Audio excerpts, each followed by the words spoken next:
the tensions between China and India, which have escalated in recent months, certainly may have been a factor in Xi Jinping staying away from this G20 summit.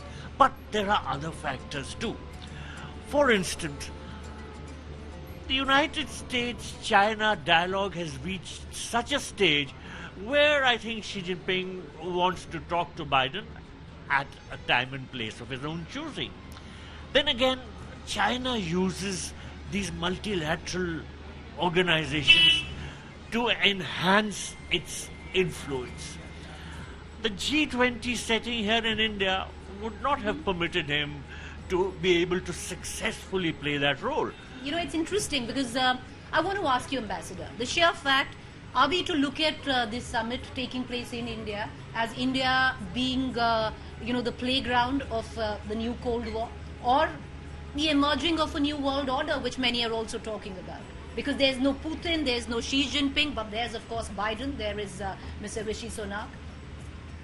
I would put it this way.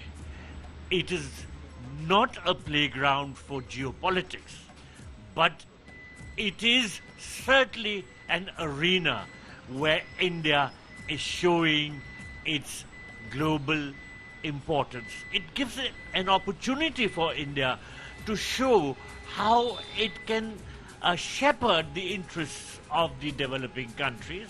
India has time and again been emphasizing that it lays great importance to the interests of the global south. Though of course there are many in the Western world who even question this concept of the global south. But nonetheless, we are trying to help the developing countries, so it is enabling us to be able to play the sort of role which we would like to play in the international arena, but we are not able to play such a role in the United Nations because for a variety of reasons we are not even admitted as a permanent member of the UN Security Council. Right, Preeti, you and I have been discussing this, and we've been discussing this in our studio as well. The biggest challenge for India is going to be consensus. Bringing in a document, a joint communique that really has consensus. It's not just Russia-Ukraine war anymore. China has made it a point to object to any Indian initiative every step of the way.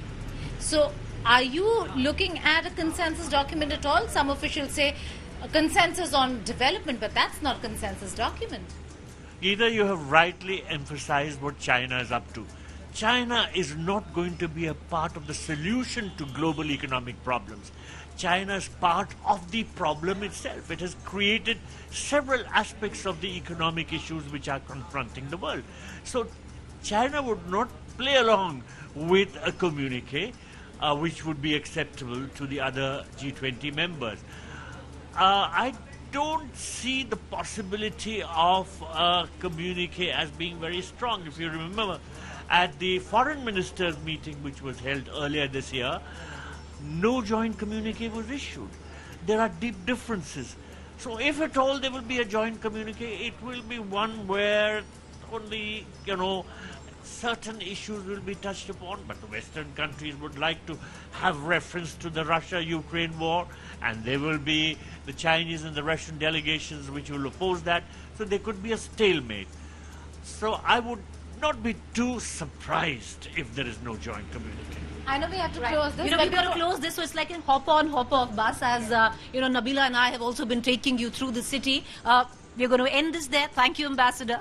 And I hope you and your wife had a good ride on our hop-on and hop-off G20 bus. It was a great pleasure. Thank you. Thank you and appreciate for you to join us.